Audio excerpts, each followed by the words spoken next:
Como vocês bem já sabem, hoje em dia na ilha de Rookguard vocês podem encontrar itens muito mais poderosos do que o set clássico de Rook. Isso porque em 2014 o player Gecko abusou massivamente do bug da Adventurer's Blast e acabou trazendo um verdadeiro arsenal para dois servidores específicos, Antica e Forterra. Forterra em 2018 acabou se fundindo com outros dois mundos, dando origem ao servidor de Talera, que hoje é o lar da maioria dos itens bugados de Mainland.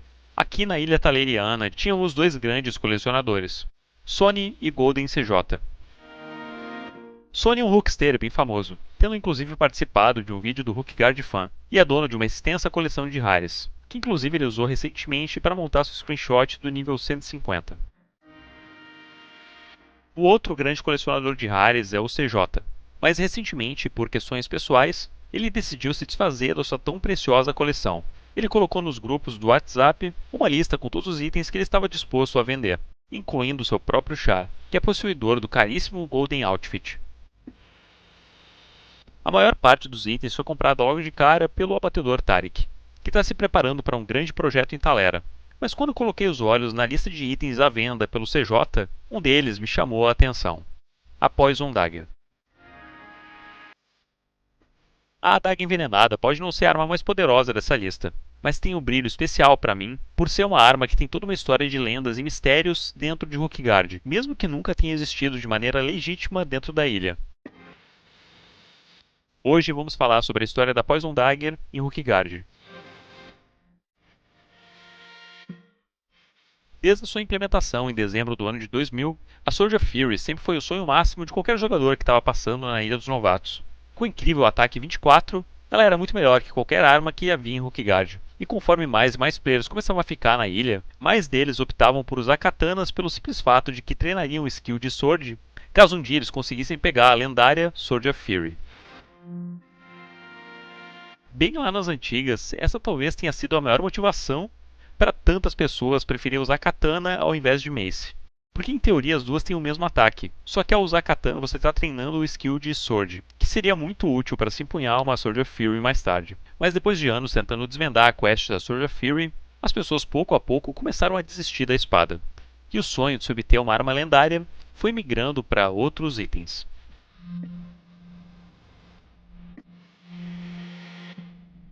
Lá pro ano de 2005, as pessoas eram extremamente mal informadas dentro do Tibia e boatos e lendas nasciam e cresciam com uma facilidade muito grande. Em grande parte porque a nossa imaginação de criança era muito fértil naquela época. Mas também tem o fato de que nem as wikis daquela época eram muito confiáveis. E mesmo quando as informações estavam certas, a gente já imaginava em cima de coisas que não tinham nada a ver às vezes. Eu me lembro, por exemplo, de ter visto uma vez a lista de shields quando eu comecei a jogar Tibia. Na época em que meu sonho em Rook era ter um Plate Shield. Eu me lembro que um amigo meu tinha me falado que o shield mais poderoso de Rookguard era o Copper Shield, mas que ninguém sabia exatamente como pegar ele. E vendo a lista dos shields em ordem crescente pela sua defesa, eu tirei uma conclusão do nada de que o Black Shield era um item impossível de se obter em Rookguard, porque a defesa dele seria uma defesa muito fraca para se ter num shield de mainland, e que não faria sentido nenhum ele existir em qualquer lugar do jogo se não fosse em Rookguard. Por mais que meu pensamento não estivesse totalmente errado, quando paramos para pensar em level design dos shields, essa era uma conclusão simplesmente errada. E assim como a minha imaginação agiu em cima de informações que eram fidedignas nas wikis, vocês conseguem imaginar o quanto um boato se espalhava muito mais forte e rápido quando as wikis apresentavam informações erradas. A Poison Dagger apareceu como um loot de Minotauros no site do World of Tibia, um dos maiores e mais confiáveis sites de biblioteca da época. O registro mais antigo que encontrei deles, citando a adaga como loot dos Minotauros, foi de agosto de 2003. Mas não dá para ter certeza exatamente de quando essa informação foi acrescentada no site. Essa informação correu de boca em boca e não demorou muito para que todas as wikis citassem a Poison Dagger como loot do Minotauro. Eu me lembro que os rooksters que antes usavam katana na esperança de um dia pegar a Sword of Fury, agora caçavam de katana na esperança de dropar uma Poison Dagger de um Minotauro. Ou seja, a pobre Mace acabou nunca tendo uma chance. Apesar de ser bem menos poderosa que a Spike Sword, a adaga era 2 pontos mais forte do que a katana e a mace, com 18 de ataque. E apesar do nome, ela não tinha nenhum efeito especial de envenenamento. Ele seria introduzido apenas em 2008 no Tibia. Eu me lembro de como o Minohell era mega disputado em meados de 2006, pelo simples fato de que nenhum rookster queria perder o Minotauro sortudo que droparia a lendária adaga. Muita gente acreditava piamente nessa história. Inclusive o próprio Debov, um dos maiores power gamers de Rookguard da história, tinha um anúncio de compra da Poison Dagger no seu comentário do site oficial. Muita gente sonhava em dropar essa adaga a cada minotauro morto, incluindo eu. Incontáveis foram os minotauros que eu matei à procura da adaga. A existência dela meio que fazia sentido para mim, porque ela tinha apenas 2 pontos a mais de ataque do que as outras armas, e isso dava ainda mais veracidade para a arma. Os anos foram se passando, e conforme foi ficando mais fácil de se matar minotauros, e as wikis começaram a ficar cada vez mais alimentadas de informações confiáveis, devido ao grande número de registros de kills, mais e mais a história do drop da Poison Dagger começou a cair em descrédito. Mas diferente da maioria das lendas de Rookguard, a lenda da Poison Dagger retornaria mais uma vez, só que dessa vez com uma roupagem diferente. Em 2011 foi implementada a Rookguard Quest, que trouxe várias mudanças positivas e negativas para Rook. Com certeza a mais positiva foi a introdução de toda a parte do cemitério de Rookguard, junto com a catacumba dos Skeletons, além de interações novas com alguns NPCs de Rookguard.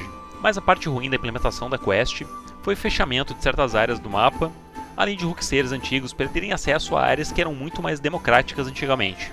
Mas uma coisa interessante de toda essa quest foi a introdução de um grande vilão na ilha de Rookguard, o Kragnakknork. Ele é um orc xamã que aterroriza os novatos da ilha. Eu não sou muito fã dele pela quebra de lore antiga que nós tínhamos em Rook. O Jacinto, através de diálogos, conta que ele pressente uma fonte maligna de magia se esgueirando nos subterrâneos da ilha. Mas ele não comenta que são 2 fontes. Bom, de qualquer forma, matar o Mago Orc era a última missão para completar a quest. E além do loot do Orc, que dropava até 15 GPs, você também ganhava como recompensa na missão um Small Ruby. Essa quest lá para 2011 era feita por bastante gente que passava pela ilha. E antes de sair de Rookguard, geralmente os novatos vendiam os rubis a algum Rookster colecionador, já que rubis em Mainland não valiam tanto quanto rubis em Rookguard. Mas em algum momento da história de Rookguard, começou a correr um boato de que o Kragnakknork, muito raramente, poderia dropar uma Poison Dagger. Eu não sei exatamente de onde esse boato surgiu, mas muita gente acreditou nisso lá por meados de 2013. O cara que acabou apresentando esse boato como uma completa mentira foi o player Tratus, que hoje é o top 3 da tabela de levels, tendo sido o terceiro player a pegar o level 200 na ilha de Rook. Em 2013, Tratus tinha como hobby colecionar os Small Rubis, e fazia a quest repetidas vezes com seus makers. Em um fórum polonês, ele conta que apesar de já ter matado o Kragnakknork pelo menos 84 vezes, ele nunca dropou nada além de poucas moedas, e que provavelmente o drop da Poison Dagger era apenas um erro da wiki polonesa. O boato mais uma vez foi desmistificado, mas esse não seria o fim da história da Poison Dagger na ilha de Rook. Eu já tinha feito um vídeo sobre a Poison Dagger aqui no canal, mas sinceramente a qualidade do vídeo não estava das melhores, e eu decidi refazer ele e atualizar vocês com novas e preciosas informações. Uma das coisas que eu disse de forma equivocada no meu primeiro vídeo foi que os players que trouxeram itens de Mainland focaram apenas em itens ultra poderosos, e que na hora de embalar tudo na backpack e voltar para Rook, itens mais fracos como a Poison Dagger acabaram caindo no esquecimento. Bom, quanto a isso, eu não poderia estar mais errado. Claro que o Gecko trouxe coisas inacreditáveis como o Mastermind Shield, a Bo e a Honeyed Sword. Mas em uma de suas mochilas, escondida em um cantinho, ele também trouxe uma Poison Dagger.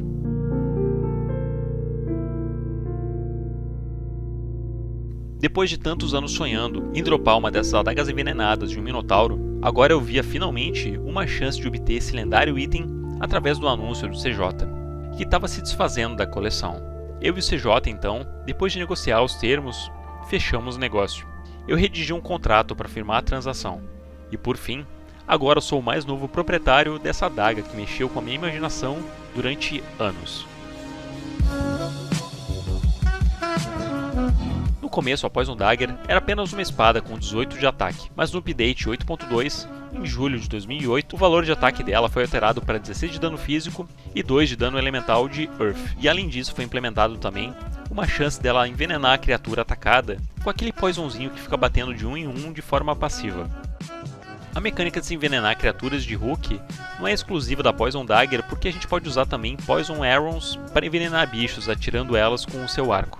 Mas o mais maneiro da Poison Dagger é poder envenenar criaturas sem gastar nenhum tipo de munição ou carga. E esse envenenamento de criaturas pode ser usado para táticas mais complexas, como inclusive lurar Hot Worms para dentro de Poison Fields.